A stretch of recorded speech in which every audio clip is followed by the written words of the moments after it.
mungkin karena terlalu panjang lebar daripada pembukaan jalan. Assalamualaikum warahmatullahi wabarakatuh.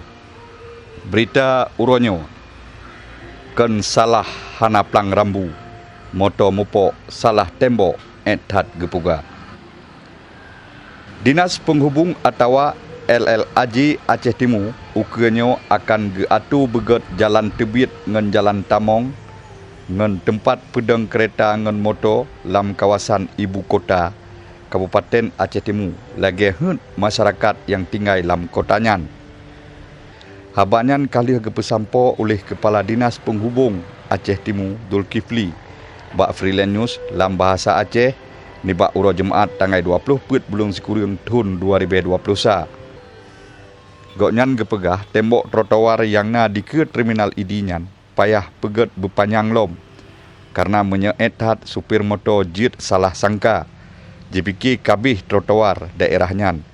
Jadi ijak laju tepat pulom na jidang motobus di sinan metamah handih jinging yang kejit sering tat daerahnya motor jipok tembok trotoar. Alhamdulillah rambu-rambu yang sebenarnya karena yaitu rambu-rambu tamang daripada pusat pemindahan jalur 2 yang karena rambu-rambu kurangi kecepatan. RTG tanya yang perlu kamu hasil rekayasa kamu baru yaitu mungkin karena terlalu panjang lebar daripada pembukaan jalan trotoarnya sehingga supir lalai sehingga mengakibatkan hitamong pada median jalannya. Maka untuk ke depan insya-Allah menyangkut dengan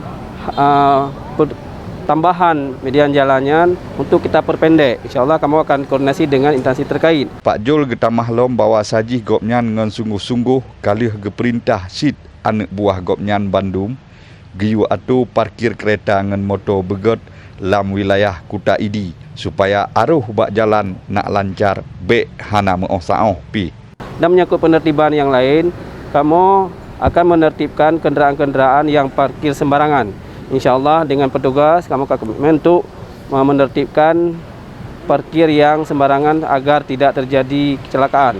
Himbauan kamu terhadap supir-supir semoga sama-sama terjaga baik tak parkir kendaraan sembarang. Menansyid supir-supir jumbo dan El Herto nyan urungnya semoga kamu harap untuk getamang dalam terminal gecok sewa. Baik gecok sewa di sembarang tempat, baik bak simpang-simpang gedang sehingga terjadi kemacetan dan rawan dengan kecelakaan. Marit Pak Jul, gopnyan kalih gepasang plang rambu bak jalan dua boh arah daerah Kuta Idi, termasuk na gepeget batas puplung motor atau kereta.